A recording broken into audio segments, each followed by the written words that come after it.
ಬಿಟ್ಟು ಹುಲಿಯ ದಾವಣಿಯನ್ನು ನಿನ್ನ ಪಾದದಲ್ಲಿ ತಂದು ನಿಲ್ಲಿಸಿರುವನು. ಅವ್ವ, ನನ್ನ ತಂದೆಯನ್ನು ತಿಂದ ಹುಲಿ ಇಡೀ ಆಗಿದ್ದರೆ ಇದೇ ನನ್ನ ಪರಸು ಕೊಡಲಿ ಅಂತ ಇದರ ರುಂಡವನ್ನು ಮುಂಡದಿಂದ ಬೇರ್ಪಡಿಸುತ್ತೇನಮ್ಮ.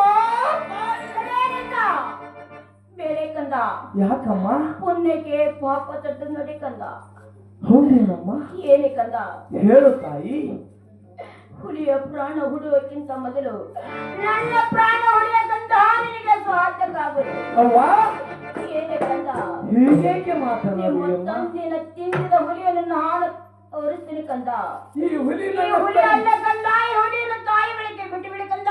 ಇದು ನನ್ನ ತಂದೆಯನ್ನು ತಿಂದಿಲ್ಲವೇನಮ್ಮ? ಇಲ್ಲೇ ಕಂದ. ಹಾಗಾದರೆ ಈ ಹುಲಿಯನ್ನು ಏನು ಮಾಡಬೇಕು ತಾಯಿ? ಈ ಹುಲಿಯನ್ನು ಕಟ್ಟುವುದಾರಿ ಇರಿಸಿ ಕಂದ. ಆಗಲಿ ಅಮ್ಮ, ಆಗಲಿ ತಾಯಿ.